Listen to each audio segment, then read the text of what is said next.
Ipapakilala ko ang aking magastos na asawa pero maganda. Yes. Si Yvette. Hello, Yvette. Hello, Yvette. Nice to meet you. Nice to meet you. Siyempre, si Yvette at saka si Arwin, nagkakilala rin sila dahil si Yvette ay isang courtside reporter ng time na yon. So, paano ba napa-off si Yvette, pare? Baliktad na nangyari. Yun na nga.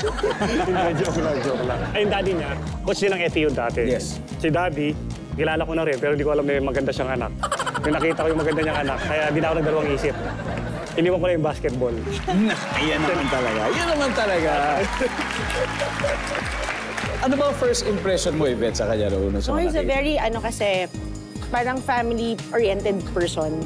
Na parang, syempre, if you're gonna look at the future, yung future mo, kailangan mag-isip ka rin na dapat yung taong makakasama mo habang buhay is a family-oriented person and a God-fearing person. So, kung nakilala ko siya, parang yun yun. Hanep, grabe. Happy for you both. Thank you.